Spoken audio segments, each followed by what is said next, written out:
लोकसभा चुनाव में समाजवादी पार्टी को यूपी में जिस तरह 37 सीटों पर जीत मिली थी, उससे अखिलेश यादव और उनकी पार्टी का जोश हाई चल रहा था। लेकिन कन्नौज और अयोध्या जैसे मामलों से उपचुनाव के माहौल में असर पड़ सकता है। इस बार उत्तर प्रदेश में मिल्कीपुर और करहल समेत 10 सीटों पर उपचुनाव होने वाले हैं। करहल की सीट अखिलेश यादव के कन्नौज से सांसद बनने के बाद खाली हुई, जबकि मिल्कीपुर अयोध्या की सीट है। ये दोनों ही सीटें बीजेपी और समाजवादी पार्टी के लिए इस समय प्रतिष्ठा का सवाल बनी हुई है। लेकिन बड़ी बात यह है कि कन्नौज और अयोध्या जैसे मामले से उन महिला वोटर पर असर पड़ सकता है जिनका चुनाव में निर्णायक वोट होता है। 2024 के लोकसभा चुनाव में यूपी की 17 सीटों पर महिला वोटर्स ने जीत और हार तय की थी, जबकि 2022 के यूपी विधानसभा चुनाव में 62.5% या 62.2% महिलाओं ने वोट डाला था, जबकि पुरुष वोटर कम था 59.6%। इससे महिला वोटर्स में बीजेपी को 48% वोट मिले थे और समाजवादी पार्टी को 32%। महिला वोटर निर्णायक वोटर होती है और जब कन्नौज अयोध्या जैसे केस आते हैं तो इनका इंपैक्ट वोटर पर दिखता है। इसके अलावा जब अखिलेश यादव कोलकाता कांड जैसी घटनाओं पर ममता बनर्जी के खिलाफ खुलकर नहीं बोलते तो फिर बीजेपी भी इसे मुद्दा बनाती है और यही वजह है कि इन सब बातों को लेकर बीजेपी लगातार अखिलेश यादव पर हमलावर है। यूपी के डिप्टी सीएम केशव प्रसाद मौर्य तो यहां तक कह रहे हैं कि अखिलेश यादव राहुल गांधी के दरबारी हैं और जिस तरह से ममता बनर्जी के बचाव में दलीलें दी जा रही हैं, उससे तो अखिलेश को राजनीति छोड़कर बलात्कारियों का वकील बन जाना चाहिए। यह उन्होंने ट्वीट किया है। केशव मौर्य ने अखिलेश पर यह तीखा हमला किया तो अखिलेश भी चुप नहीं बैठे, उन्होंने भी जवाब दिया। लेकिन अखिलेश यादव ने जवाब दिया केशव प्रसाद मौर्य की उस बात पर जो बात केशव मौर्य ने सीएम योगी आदित्यनाथ को लेकर कही। आज केशव मौर्य ने सीएम योगी की जमकर तारीफ की और उन्हें देश का सबसे शानदार काम करने वाला मुख्यमंत्री बताया। पहले आप यूपी के डिप्टी सीएम केशव मौर्य का यह बयान सुनिए, फिर आपको बताऊंगा कि इस पर अखिलेश यादव ने क्या कहा।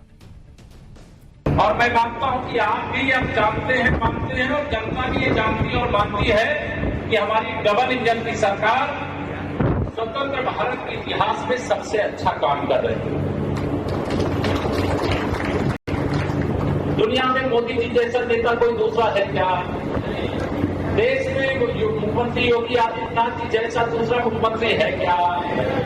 तो जब देश का नेता हमारा दुनिया का सबसे शक्तिशाली प्रभावशाली और प्रदेश के हमारे मुख्यमंत्री जब पूरे देश के मुख्यमंत्रियों की तुलना होती है उसमें सबसे अच्छा काम की अगुवाई में किया जा रहा है, तो पीछे होना चाहिए कि आगे होना चाहिए?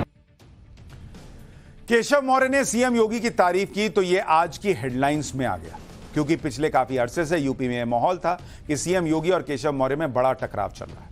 इस माहौल को बनाए रखने में अखिलेश यादव भी पूरा जोर लगा रहे थे, लेकिन जैसे ही केशव मौर्य ने सीएम योगी की तारीफ की वैसे ही अखिलेश यादव सामने आ गए। एक बार सुनिए अखिलेश यादव को। वो कुछ है ही नहीं, वो क्या है, मुख्यमंत्री डांट देंगे तो अभी चुप हो जाएंगे 2 मिनट में।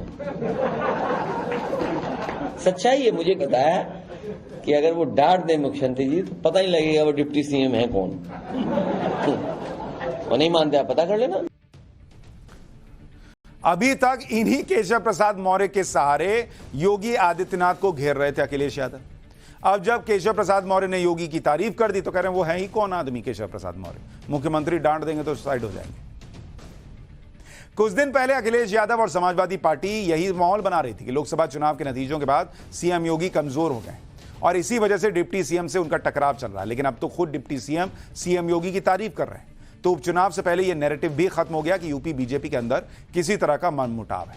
लेकिन यूपी भले ही बीजेपी संभाल ले, दूसरे राज्यों में उसे एक गलती भी भारी पड़ सकती है और यह गलती है दूसरी पार्टियों से नेताओं को शामिल करना।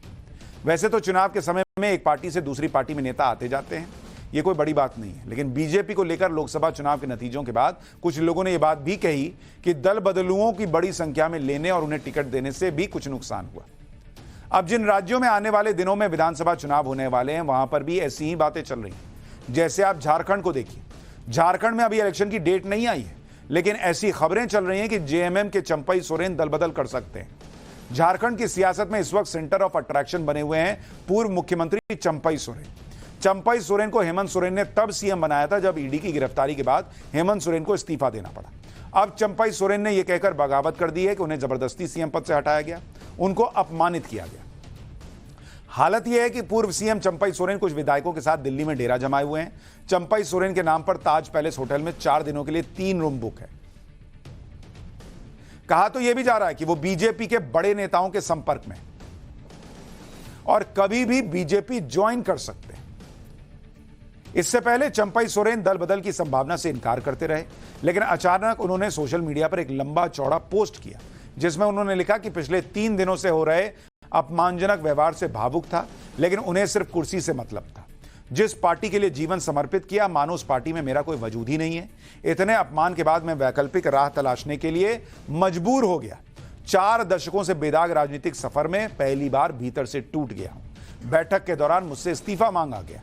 मुझे सत्ता का मोह नहीं था, इसलिए मैंने तुरंत इस्तीफा दे दिया, लेकिन आत्मसम्मान पर लगी चोट से दिल भावुक था। यानी चंपई सोरेन ये संकेत तो दे रहे हैं कि अंदर से मन टूटा हुआ है बॉस, और मेरी बेइज्जती हुई। चंपई सोरेन दरअसल झारखंड मुक्ति मोर्चा के पुराने नेता हैं। कहा जाता है कि हेमंत सोरेन उन्हें अपने पिता की तरह मानते थे, लेकिन जैसे ही पार्टी में बगावती सुर उठे तो हेमंत सोरेन के निशाने पर बीजेपी आ गई। हेमंत सोरेन ने बिना देर किए बीजेपी पर विधायकों की खरीद फरोख्त करने और समाज को बांटने का आरोप लगा दिया। एक बार हेमंत सोरेन को सुनिए, उसके बाद बताऊंगा बीजेपी ने हेमंत सोरेन को क्या नसीहत दी है। समाज तो छोड़ो, ये घर भी फोड़ने का काम करता है, पार्टी तोड़ने का काम करता है। आए दिन कभी इस विधायक को खरीद ले, कभी उस विधायक को खरीद ले। और पैसा ऐसा चीज है कि नेता लोग का तो ऐसे ही उन लोग को इधर उधर घसीटने में उन लोग को देरी नहीं लगता है।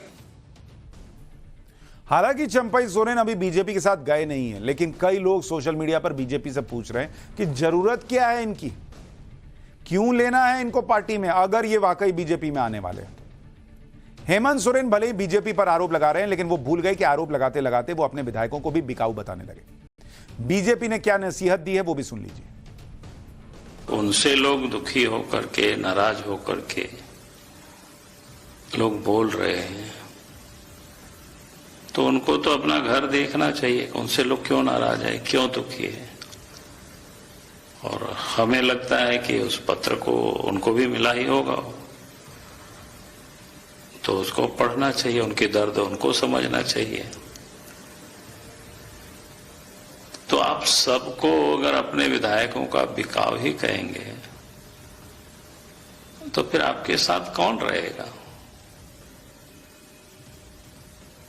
उनको आज समझ में नहीं आ रहा है, लेकिन अगर आप कह रहे हैं कि वे भाजपा खरीद रही है, इसका मतलब आप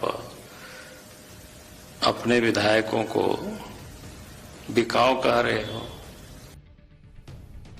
इसी तरह से हरियाणा में भी विधानसभा चुनाव होने हैं और यहां भी पार्टियों में भगदड़ मची है। जैसे आम आदमी पार्टी के एक नेता ने बीजेपी ज्वाइन कर ली।